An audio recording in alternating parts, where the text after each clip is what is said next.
All right, Morning Light Show listeners, we have a special treat today. We have my dear friend, Kelly Resendez, on with us. Say hello, Kelly. Hello. Kelly is a mom, a business executive, a best-selling author, an influencer, and she helps others to overcome self-sabotage and find more joy. Now, Kelly and I met back in December at the Women's Go Abundance event in San Diego, and we pretty much instantly hit it off. And we're recently in Nashville together, and Rumi's in Nashville.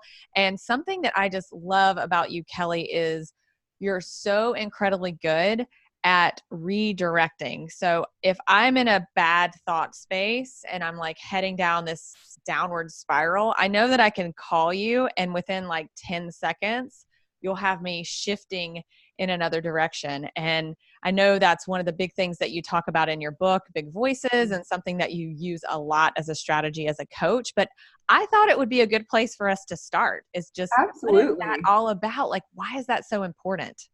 Yeah, I would just say it's really important when you really understand the power of our thinking.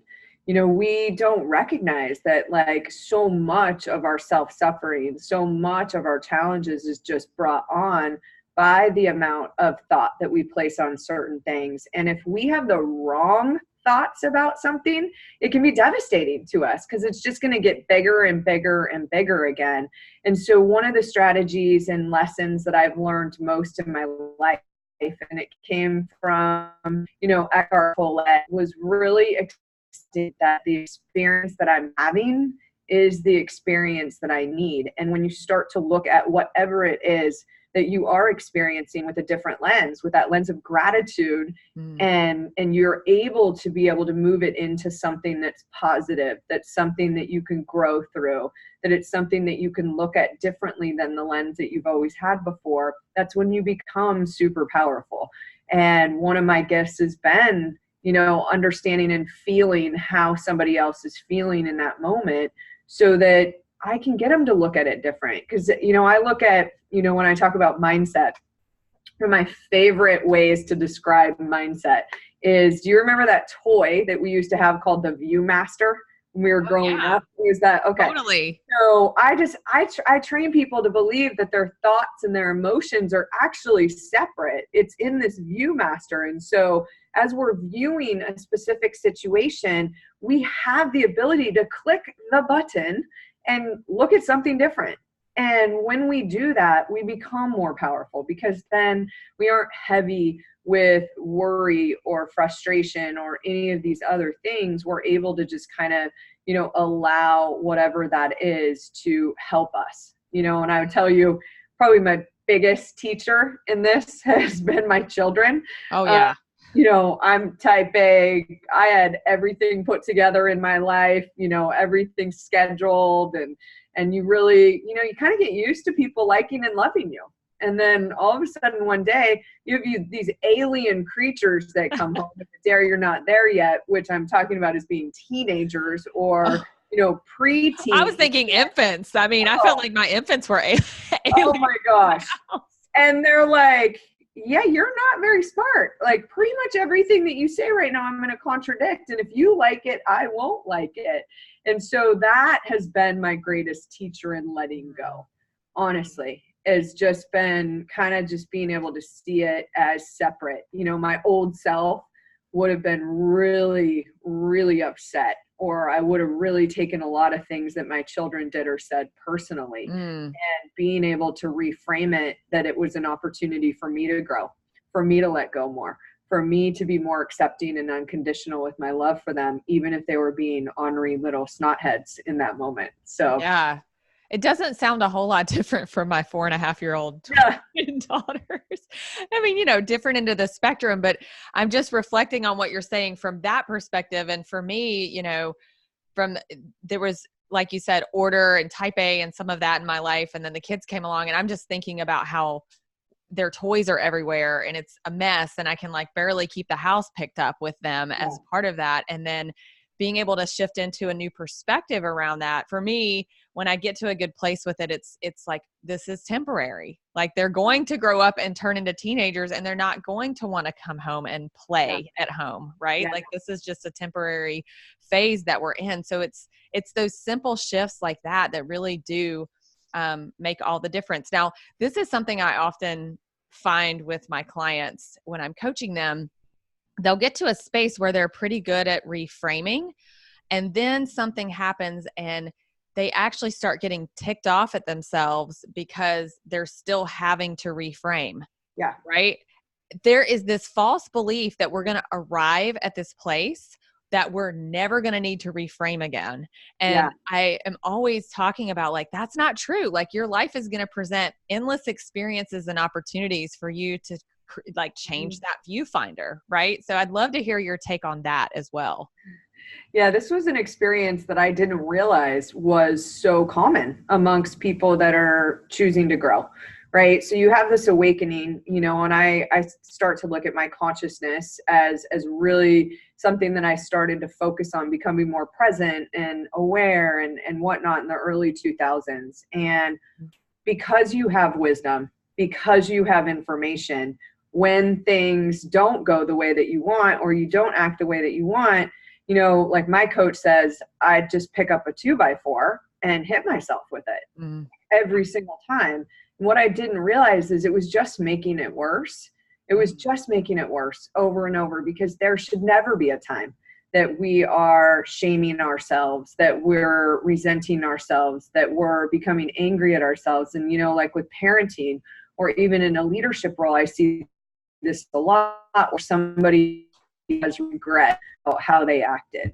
And should learn from it. You know, I coach to what I call my emotional, you know, trigger management plan, because they're predictable triggers, especially with kids and with employees, that if you have a plan ahead of time, you're going to be more likely not to overreact. And you're going to be in that state of being able to respond. But there's never an appropriate time that you should be mad at yourself. And you've got to know that going into it. Had I known that going into it, I would have saved a lot of heartache, because I didn't realize how damaging it was. And I didn't know this, honestly, Adair, until I'm laying in a, you know, inner child meditation with Dr. Christiane Northrup, who's one of my favorites. And I had to go back. And as I'm going back, and I'm going to be honest with you, I'm pretty type A.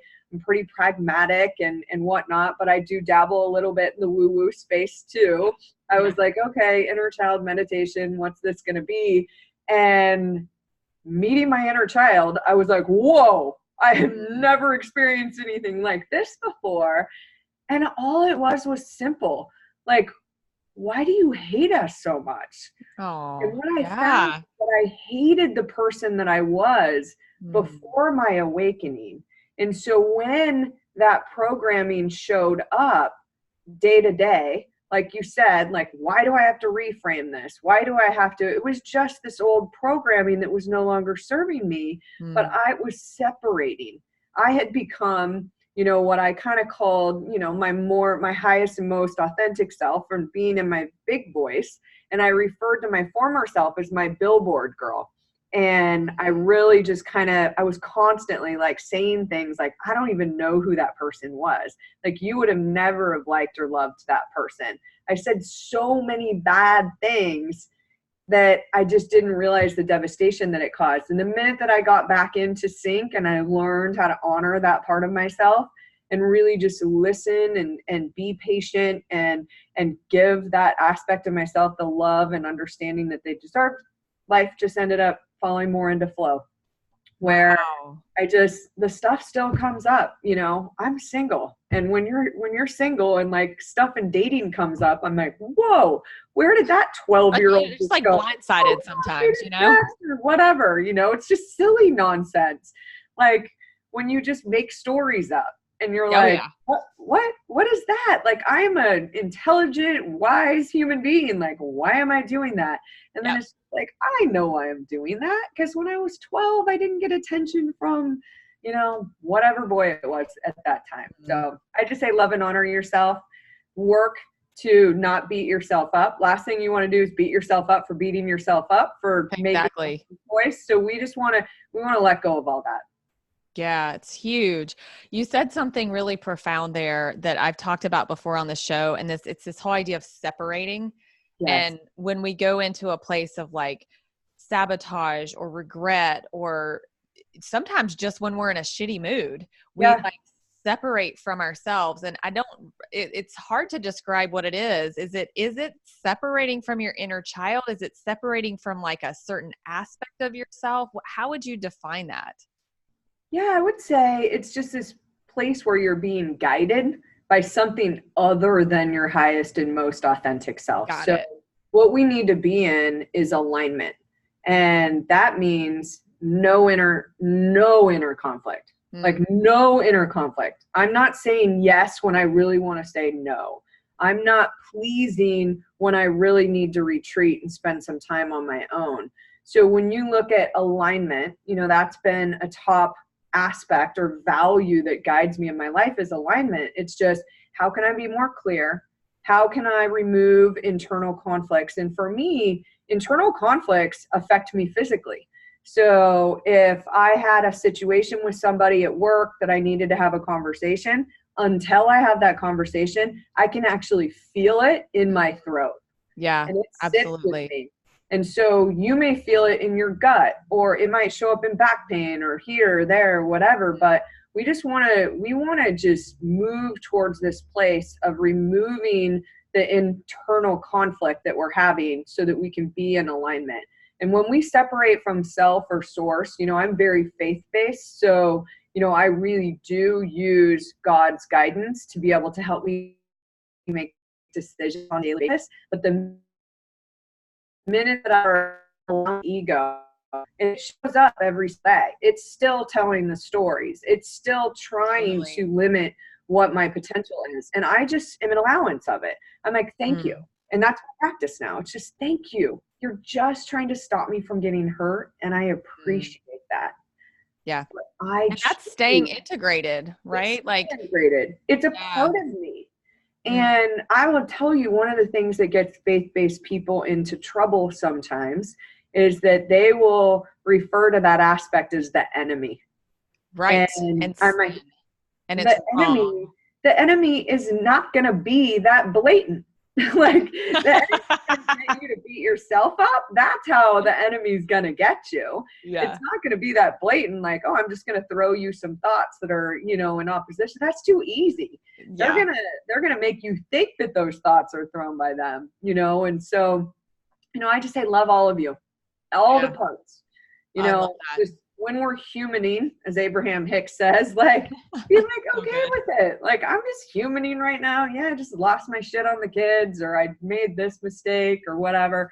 And shoulder shrug, I'm good. Everything always works out okay for me. Yes. And that's where I find, there's so much in my coaching relationships, and even in myself, when I'm like coaching myself, is as soon as I get into that internal battle and conflict and separation, and I get out of self-love and even self-inquiry, like just being curious about what's happening inside of me, is another way that I go around this, is just by asking myself some good questions. Like, let's see if we can the mind gets very distracted by questions. And, if you ask the right question, it's more than likely going to lead you into a direction that you want to go. So yeah, I love this whole idea of alignment and being really mindful it's like showing up for yourself. So for me, it's like, I'll imagine taking myself by the hand, and that's how I describe it.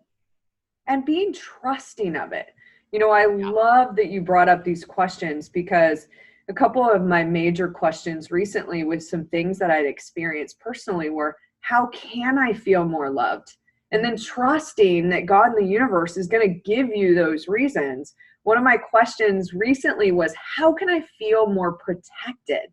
And I literally, the next day, I'm on a hike with one of my best guy friends, and he grabs me from walking right into a rattlesnake. I'm like, wow, I feel so protected right now. And it's like, boom, like, you've got to trust that as you ask these questions, like, how can I feel more valued? that you'll get a Totally. text from somebody that says, wow, I just want you to know how amazing you are. Like, you've got to know that when you get curious with God, you get curious, it delivers. It delivers. It's so incredibly true and powerful. And there's nothing like the more I understand like the science behind it, there's actually nothing woo woo about it, because No, spirit and science are really interconnected. They're they really the are. same thing. It's just quantum physics. There's no objective reality. We're creating our reality constantly by the questions we're asking, by the frames we have on, by the viewfinder that we're looking at Yes. through, right? With our energy Yeah. and our attention. So as we wrap up today, I always love to ask my guests about how they keep their energy and vibration high, and what are the practices and habits that you do on a regular basis to Yeah. keep you in that good mindset, Kelly? Absolutely. And it's such an important one. One of the greatest, I would just say, just bits of wisdom that I've gotten has come from Brendan Burchard. And that's when he talks about your energy being like a power plant, that it doesn't start with anything, that your job is to generate it. And so when I look at three things in my life, energy, creativity, and passion, I look at all three of those things as being something that I've got to generate, instead of it being like, I just am not creative today. Well, did I generate creativity? Did Mm, I spend time looking or doing things that are outside of my normal routine? Because if I'm just going to be in a routine, I'm not going to be very creative. yeah. And so I've got to make sure that every single day, I do my morning ritual 365 days out of the year. And so that's a non-negotiable for me. And in my morning ritual, that's where I'm able to put God first. Mm, I look at my priorities as being something that's just non-negotiable in my life. So it goes God, my physical and emotional being, and then my kids, and then my job or family and whatnot. And so I look at those priorities every day. And I ask myself that question: how can I prioritize, what's really important to me today? How can I show up? And then I go through, I review my goals every day. mm, I review my vision. I review my I am statements, and then I journal every day. And when I journal, that's when I use the curiosity. That's when I ask the questions. That's when I'm clear about the help that I need. And, one of our mentors, John Berghoff, one of the greatest things that I've recently added since December into my world has really been using the ask and the give. And I've used this professionally and in business, where I really got clear on the help that I needed. And so any conversation that I have, I just met with a financial planner before our call. I'm really clear, like, hey, the way that you could support me in my mortgage business is this, or in my speaking business, it's this. And then what can I do to support you personally or professionally? And so I'm already knowing every day what help I need, so that I can find ways to articulate it. My goal is that I do 3 gives a day. So it's 3 love that. selfless gives a day is my part of my winning week formula. And so besides the discipline and the goals and other things, it is, I've got to maintain my physical well-being, and I eat really healthy. I'm a no sugar, no meat girl. And Mm, so, I definitely, whatever works for you. I think that when you journal your energy level and you journal what you eat and how you feel, it will help you be able to figure out, I did a juice diet or cleanse and at one point, and I dropped like a rock for like 45 days because mm, it's not good for my body. It's way too much fructose. But there are other people that are going to tell you being heavy on juice and things like that are great for them. So just, authentically, like, deep in yeah. your soul what's going to give you the most creativity, passion, and whatnot. But you got to work on your life. Most people just live it. And Yeah. you got to stop. You've got to spend the time to really just say, what life do I want to create for myself? And, Mm, the number of people that both you and I come into contact with that don't believe that they write their own story. That's where you start. We write this story. yeah. So sit down, create it. Know that you're so powerful that you're able to do that. And I'm grateful for my journey that has allowed me to put in place those things, that I do have the vision for how I want my life. And it's constantly changing. You know, it's one day I want this, right? Yeah. and it's okay, but you know, I have to cultivate it. So for anybody believes like I'm just not an energetic person, or I'm just not a creative person, or I just don't have passion right now, it's your responsibility. So figure out what feeds your soul. You know, when I went through a divorce, you know, 7 years ago, I had just been raising kids. I didn't even know what I liked to do. And so sitting and being like, what do I want to do? Well, I want to read. I want to take baths. I want to take hikes in nature. I want to, you know, find like-minded people like yourself through groups like GoBundance. But I had to take the initiative. I had to go 100%. out and seek. It's not going to find you until you start asking the questions. The cool thing is you can literally just ask a question, or even just feel a snippet of energy of what you want to feel. And then the universe will show you more of that. Completely. Yeah. All the time. And owning it, like celebrating, like I totally just created that. Like, wow, oh look my at gosh, that. that's so amazing. I am so powerful. You know, and I, again, being faith-based, I give it all to him. I do. That's just where I am in my life. However, I still know that he's given me all these tools. So he doesn't expect me just to sit and be idle. I got to take responsibility every day for that. Yeah. It's huge. It's huge. I love that. I love what you're saying about you've got to generate it. You've got to go out there and you got to create the power that's in your power plant. And I talk about energy a ton on the show, and you know how that creates our life. Energy is the essence of who we are. So it's really powerful stuff. Yeah. Well, and I would tell you when you asked about the daily thing, habits are so important. Oh my gosh, it's everything. Choosing the right habits. And that's really where you got to spend some time and say, what are the habits that are going to get me closer to my vision? Yeah. And, you know, of course, the first excuse or pushback is, well, I don't have time for that. You know, I got to get up and get the kids ready and get them to school. And you do have time, because if you think about all the time that's wasted with your shitty mindset or your shitty energy, I'm like, if you'll be proactive on the front end of your day for 15, even just 15 minutes, you'll feel the benefit of that within 7 days. I'm 100% sure of it. And then you're going to want more. That's typically what happens with everybody that starts any type of morning ritual. Well, and simple things like I cut TV out 7 years ago. I cut reading People magazine out, 8 years ago. It's just silly things. All that time adds up. I wrote my book. Big Voices is a 340-page personal growth book, which is way too long, but it was more about my journey. Yeah. But I wrote it in the morning while I was being a parent and running my company and other things. So, it's just time to let go of the excuses, because we really just got to get to the heart of what we want. And we need more people to rise up. Yeah, there's no doubt about it. And get rid of all the distractions and get really centered and focused on being intentional and passionate about life. Yes. It's so wonderful. Well, I'm super grateful to have you in my life. You're an amazing human and always somebody that I can call and rely on. And I'm so, so grateful to have you in my life. And I want to share you with my audience as well. So what's the best way for them to find you? Yeah. So if you want to check out bigvoicesrise.com, it's definitely just got a lot of free resources for you. And, you can also check out my course on writing a new story as well. There on the website. So definitely would love to connect with anyone that you work with, because I know that they must be pretty darn special. I love my listeners. That's for sure. Yay. And guys, I'll put a link in the resources as well, so you guys can easily access that. And Kelly, thanks again for being on the show. We'll have to have you back, because I think we can probably talk for hours and hours. Absolutely. Awesome, hun. Thank you for having me. All right. We'll talk to you soon.